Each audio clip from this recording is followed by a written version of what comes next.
Hey everyone, and welcome back to my channel, or welcome to my channel if you're new. Hi, I'm Mand.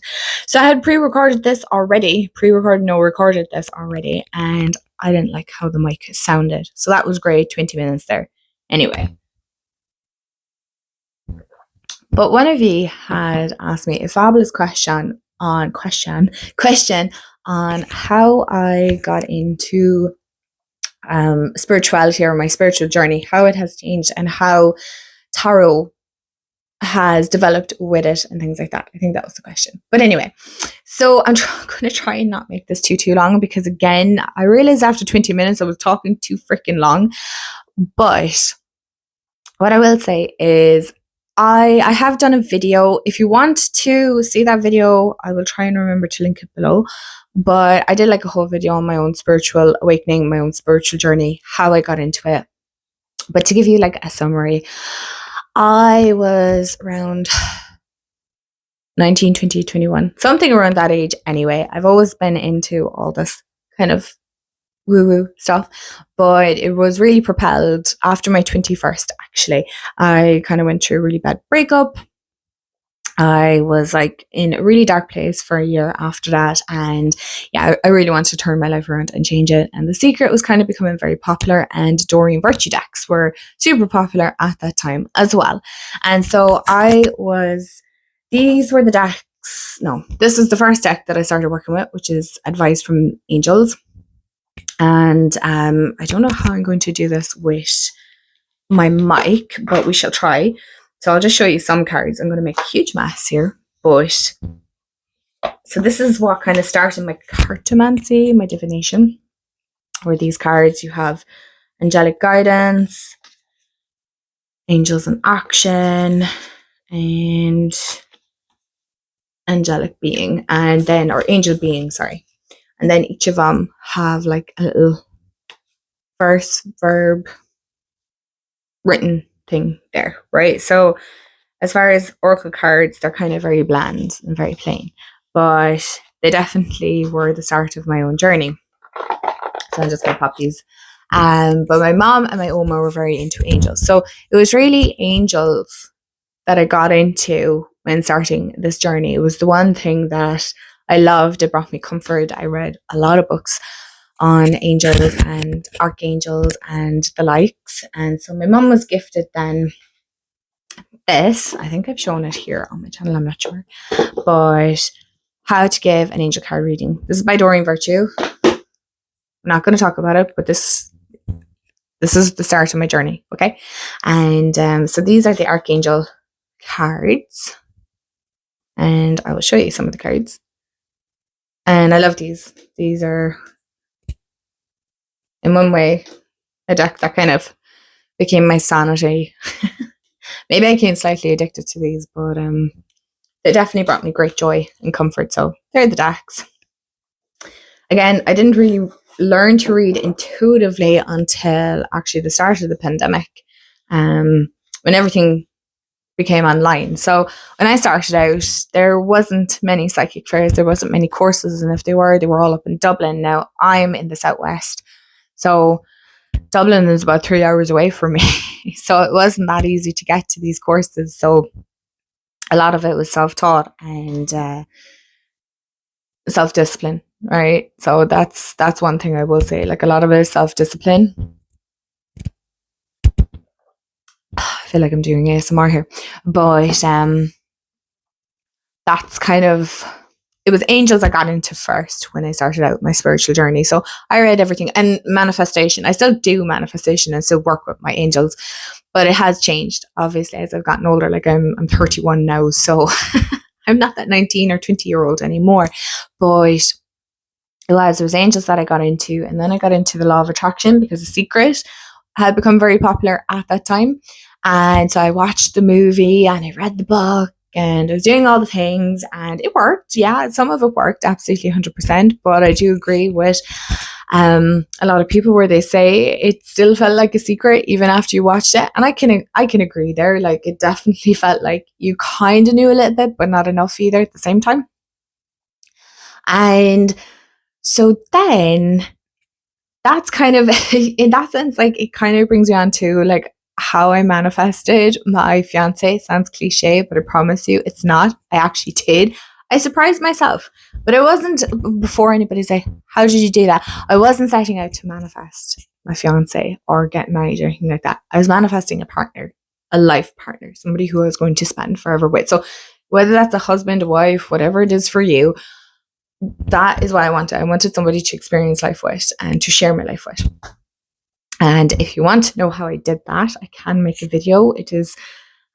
It's pretty straightforward, but yeah, I'd rather do a separate video and not just talk about it on this one. So that is kind of how my journey started out. I really was into angels. It was kind of a big part, and it still is a big part, but it definitely has changed and evolved over time, because now I work with like a whole plethora of a team. So I am very much spiritual witchy, if you want to. I like to incorporate elements of different things in my journey, or in my practice, right? So I now work with ancestors. I didn't work with ancestors. I have several different spirit guides. If you follow me on TikTok, you will see that I make a lot of funny videos on my spirit guides. I have genuinely one spirit guide who I take off a lot on my TikTok. I know some people might think I'm nuts, but honestly, I do have a spirit guide that has quite the sense of humor and who likes to test me immensely.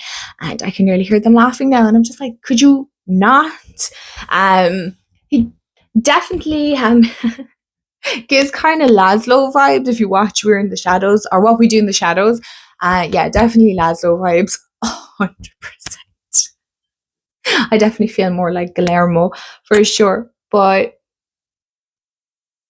so I got into like doing gratitude lists and writing my gratitudes every morning.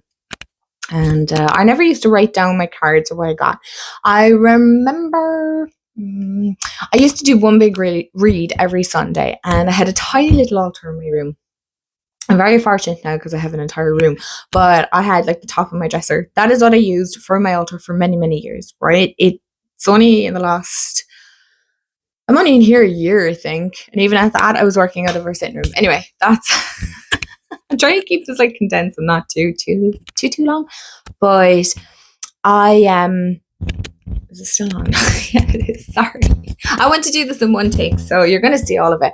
But I remember I used to do on a Sunday evening, I would grab like 3, 4 decks, 5 decks. I don't know. I didn't have, for me, it was a big collection at the time.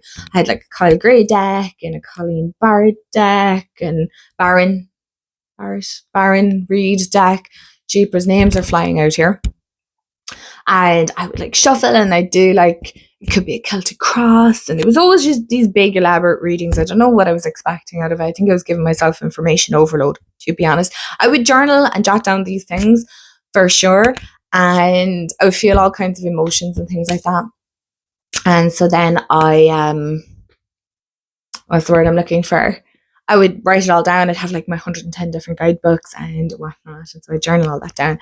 And I have to say, my fiance is extremely supportive, because I wasn't used to that. I wasn't used to being quite open on my belief system and my practice and stuff like that. I kind of kept it quite hidden, closeted, I think some people call it, but I kept it quite hidden. I wasn't really overly sure. It wasn't something I was mentioning on the first date that, hey, by the way, I love working with angels and I'm really into like psychic fairs, holistic fairs and chakras and like spirits and paranormal. I mean, it's not really a good opening line. It's definitely an interesting one, but it wasn't one that I was opening our date with.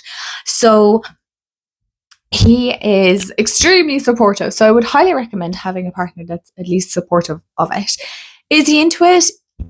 He's very into crystals, actually. He's the one that bought me my first amethyst sphere and every chunky amethyst sense. I'm beginning to think it's him that likes this more than me. But yeah, he's extremely supportive and I'm extremely lucky. I'm so lucky with that. But tarot scared me. I refused point blank. With tarot, I couldn't. And that was the time then when I started watching Imogen Walters here on YouTube. I think her channel is still there, but her videos are all gone. And Lisa Pepez and Danny Mystic and Dawn Michelle. And I think Katie Flowers as well was another one. And I used to be lethal for watching Pick a Cards. I've stopped watching them now because, oh my God, I got addicted to them it was just unhealthy, to be honest. It was unhealthy. And I was like, I want to do that. I want to be able to read cards for myself. And so I did. I went off and I learned, and I went, because I was scared of tarot. I don't know who it was shared this, the angel tarot cards. I was like, angels, I love angels and I want to learn tarot. So I did that. Now I know the difference, but, excuse me, there is a difference. But when you're starting off and you're scared of tarot, I do feel like these kind of decks help. So I did that. I didn't learn tarot off that, trust me. So then I think it was Imogen Walters had this, was the Crystal Visions tarot. And this is my first proper tarot. I didn't have a Rider-Waite-Smith deck. I didn't start off, some people start off with the Rider-Waite. I did not. I had this deck and I've shown it. I'm trying to get some cards out. Anyway, here we go. And here are the backs. And these are the cards. And we are having lovely weather here at the moment. Oh my gosh, I must go to town soon. Probably will get blown away in the wind. Anyway, we move on. So yeah, it's kind of like very apt for the time and things like that. It's very modern, it's very funky. And I really liked it. Of course, I love crystals. So yeah, that was that. And so I kind of worked away with that for a couple of years. And then, as we all know, the pandemic hit, and so we were all stuck at home, and a lot of things started becoming more available online. And a couple of courses came up, and so I was like, right, I'm going to invest in myself. I now have the time to. And again, I was super supported in my choice, and I actually did a course on learn how to read angel and oracle cards. And I was like, okay, I want to learn how to read these for myself, and I want to learn how to read for others. And I never thought I'd be extremely good at it, but I wanted to give it a try anyway. And so I did, and I had to work very hard at reading cards for others. Okay, it wasn't something that came quite natural for me. Dowsing and pendulums come very easy. Energy work comes easy for me. Reading cards for others did not come easy for me. It was something I had to work very hard at. Do you know the way some people talk about, oh, I just picked up the cards and I instantly knew the meanings? Nope. Jack didn't know a thing. Honestly, I was looking at the cards and I'm like, I don't know what that means. What the heck does that mean? Well, what, like, justice, what's that? Justice for something? The Chariot, what do you mean? Are we carrying something away? Like, I don't understand. The moon, the sun, like in the tarot kind of confused me. Oracle decks, then there's like so many freaking oracle decks. It's like, how the heck am I going to learn how to? And you do, your mind starts to quieten, your intuition starts to open up. And because I thought before I did all this, I did go through a whole very intense spiritual awakening at the time. And so that in one way, I feel in one sense blew open my freaking third eye. Again, that's a story for another day. And so I do think like your ego kind of overrides your intuition sometimes. And that's where you get the whole, I can't do this. How can I do this? Some people just are naturally good. Yes, you still have the ability, but you just sometimes have to work at it a little bit more to just prove that you really want it. And here we are today. I now read for others and I read for myself, and I get to share all my love of decks here on this channel. And how it has changed over time is definitely my style has changed. I definitely realize I have more a particular kind of type of deck that I like to look for, or decks that I like to work with. I work very, very intuitively. So I kind of go with where I'm feeling, what I feel like I need to be working with. So I might feel some days I want to work with a more earthy tarot and oracle, or maybe I want to work with something that's a little bit more spiritual woo-woo, and so I'll go with that. I like to journal. Journaling has played a massive part in my journey. I actually have one of them here. I have a whole box of journals, or I think some people call it scripting as well. Scripting has played a huge part. I didn't know that's what it was called at the time. I was just getting whatever was in here on a piece of paper, so that it wasn't sitting up here. Basically, that's why I was doing it. And so that's in a nutshell. I mean, I'm trying to condense this down because I don't want you here for the next 40 minutes listening to me yap away. But that is kind of how, in one sense, yes, my journey has kind of changed because I incorporate now a lot more art magic as well. It was something that I didn't do at the start. I was more draw my cards, take a picture of it, look at it on my phone and delete it, and then journal. Like I said, I journaled a lot. Gratitude, that is something that I got back into again in the last 2 years. So I always do a gratitude list. I've been doing that for many years, so it's important to stay in a state of gratitude. And I'm trying to think what else. I have a plethora of crystals since, so I work a lot with crystals, and like I said, I am far more in tuned than I would have been. I try not to doubt myself, but it still happens. I do definitely have moments where I kind of question a lot of things, and I think you'll always do that because it's a spiritual journey, not a destination. So I don't think you'll ever reach the end destination because we're always learning, we're always growing. But I definitely found myself, that's the word I'm looking for, falling in love with different things that I didn't think I would fall in love with. So I'm far more into, I suppose a lot of people call it woo-woo. I like things on the Akashic records, past life, mediumship, divination, ancestral work, art magic. I love art magic. And so as you can see, so what started out as just divination of using cards and maybe pendulums,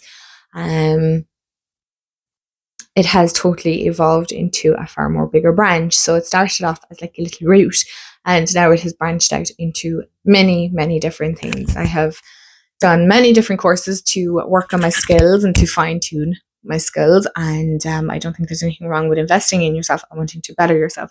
But I do feel like you can learn a lot from yourself too if you allow yourself that time to just grow and evolve and to experience it. And I hope that kind of answers your question on like, that is how my spiritual journey started. It was very simple. It's probably a little bit more complex now.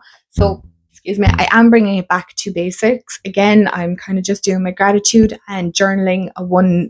I just do a daily draw. I don't do my big spreads on a Sunday anymore because one, life has gotten really, really busy and I'm too damn tired. That is it. I'm just too damn tired to do it in the evening. I don't have the energy to give to my cards like that.